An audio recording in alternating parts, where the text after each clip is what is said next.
Parang magweba. Kaya nga, kundi napapagod na ako papaikot natin. O, tingnan mo, umulan pa. Oh no, umulan. Tara, bilisan natin kailangan pumasok sa mga kuweba. Bilisan mo, asilo mo lang tayo. Tara dito, bilisan mo. Meron dito kuweba. Ayun, tama, bilisan mo, basa na tayo. Bilis, tara. Oops, uy, parang maliit lang tong kuweba na to ah. Kaya nga, it's a prank. Oh no, it's a prank. Pagkailan natin to. Ikaw, may creeper. Kaya nga, may creeper. Order ni Bunso, 9 pesos lang. Meron na siya? Ano yan? Ano yung in-order mo? Pati may spider pa. Ha? Parang may kasama siyang skeletons. Oh no. Dandan sa gating. Yun, napatay ko. Wow. Yan, pati, ang lakas pala na itong stick na binigay mo sa akin ha. Isang yan stick. Tara na, natin yung mga kuweba para makahanap na tayo ng time. Ayan, ang order ni Bunso, 9 pesos lang. Oh, legit kaya ang 9 pesos mo? Sige nga. Ang purol ng gunting. Kaya?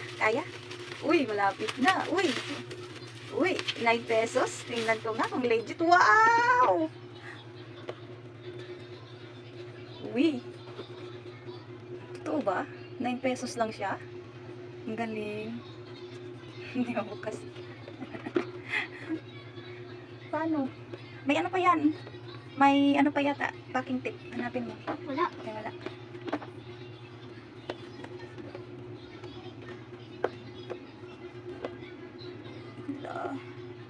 Hirapan si Bunso. Oo nga. Mga ganyan lang.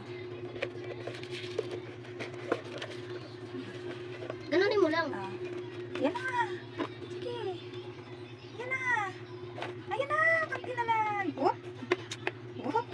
Oh, binalik mo pa. Hindi nga mapura eh. Tingnan natin kung legit yung Apple Watch na yan. Apple Watch. Uy, legit. Wow. Ang ganda. Ano mo nga open mo? Kung na-open. Wala pa. Dati mo tinanggal yung plastic. Hindi, tatanggalin yan. Tatanggal yan. Open mo. Ayaw nga. Baka lubat. Oh! Hello! Galing! Wow! Legit Bunso! Uy, ang galing! May Bluetooth at Facebook pa, oh. Wow! Ang galing! Ayan, anong sabihin mo? Thank you!